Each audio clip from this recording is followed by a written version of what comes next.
너 나랑 하려고 만나? 너랑 나랑 하는 게 목적이야? 만나서 우리 영화 좀 보고 다른 것 좀 하면 안 돼? 여러분 안녕하세요. 나혜입니다. 오늘은 2020년의 첫 영상이기 때문에 한복을 입어봤고요. 여러분 새해 복 많이 받으시고 2020년엔 다 대박 나시길 바랍니다. 저도 구독자 우선 오늘은 제가 이 사랑의 표현 파트 1, 2를 했었잖아요. 파트 1에서는 우리 연인들이 왜 싸우게 되는지 그 원인에 대해서 얘기를 해봤고, 그래서 파트 2에서는 우리 연인들이 싸우는 그 핵심적인 이유가 사랑의 표현이 달라서였고, 사랑의 표현이 어떤 종류가 있고 어떻게 하면 알 수 있는지를 다뤄봤는데요. 그래서 오늘은 이 Q&A에서 조금 더 간단하고 간략하게 사랑의 표현을 얘기해 보려고 합니다. 첫 번째 질문은 나와 상대방의 사랑의 표현은 어떻게 할 수 있나요? 입니다. 제가 이제 파트 2에서 설명을 간략하게 드렸었는데 첫 번째가 나 또는 애인이 평소에 다른 사람에게 사랑을 어떻게 표현하는지, 두 번째 평소에 어떤 불평들을 자주 하는지, 세 번째는 평소에 하는 부탁들이 어떤 건지, 이 세 가지를 말씀드렸어요. 근데 그 중에서도 가장 핵심적인 건 사실 불평입니다.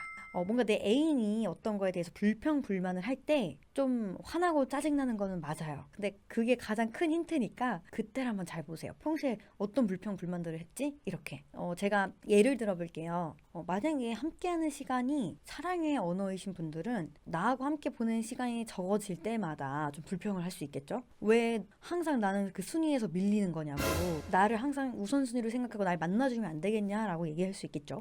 그리고 제가 한번 안녕하세요 프로그램에 고민이 나온 사연을 봤었어요. 아내분이 나와서 이제 남편 때문에 고민이다라고 나왔어요. 남편이 매일매일 성관계를 하자고 한다. 이 두 분의 얘기를 들어보니까 남편분 같은 경우에는 내가 피곤하고 그러더라도 아내만 보면 좋아지니까 어쩔 수 없이 그렇게 된다. 근데 아내분 입장에서는 내가 몸살도 있거나 또는 월경을 하기도 하고 또 피곤하기도 하고 아이도 봐야 되는데 그때마다 남편이 이 성관계를 요구하니까 너무 힘들다. 그래서 어떤 육체적인 사랑만 바라는 것 같다. 이런 고민을 얘기하시더라고요. 이게 완전 전형적인 사례인 것 같아요. 너무 확실히 드러나는 건 남편분의 사랑의 언어는 스킨십인 거예요. 그 중에서도 성관계. 그래서 뭔가 내가 성관계를 할 때 사랑한다고 느끼고 사랑받는다고 느끼고, 그래서 이 성관계를 하지 않으면 뭔가 이 사랑을 받지 않는 건가? 라는 생각을 하시는 거죠. 근데 아내분 같은 경우에는 사랑의 언어가 스킨십이 아닌 거예요. 손잡고 눈 마주치고 대화도 하고 육아도 도와주고 이렇게 하고 싶은데 너무 성관계만 하고 싶어 한다. 그래서 아내분 같은 경우에는 봉사나 함께하는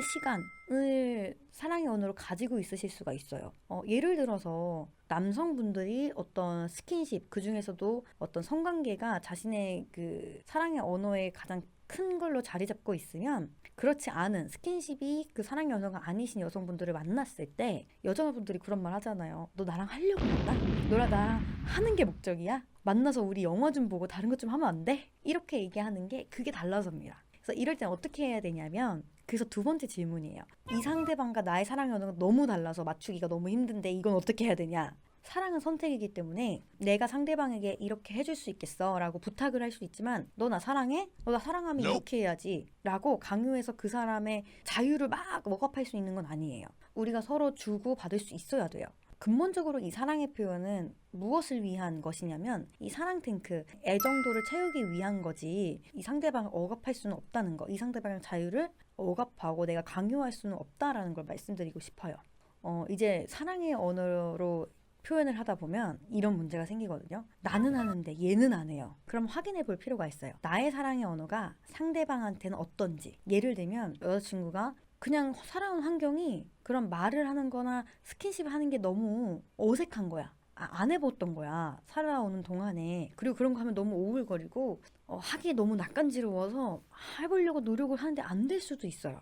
그러면 그때 왜 너는 그렇게 안 해줘? 라고 따질 게 아니라 이 사람한테 이 사람이 그거 하는데 어떤 어려움이 있는지, 어떻게 느껴지는지, 그래서 안 하는 게 아니라 못 하는 거였구나. 그러면 너가 지금 할 수 있는 최대 표현이 어느 정도야? 오케이, 여기까지야? 그러면 여기까지 하는 거 연습하고 그 다음에 더 늘려보자. 그걸 제안한다면 좀 더 매끄러운 관계가 될 수 있겠죠? 이 영상을 시청하시는 시청자분들 중에서도 솔로가 있으실 수 있어요.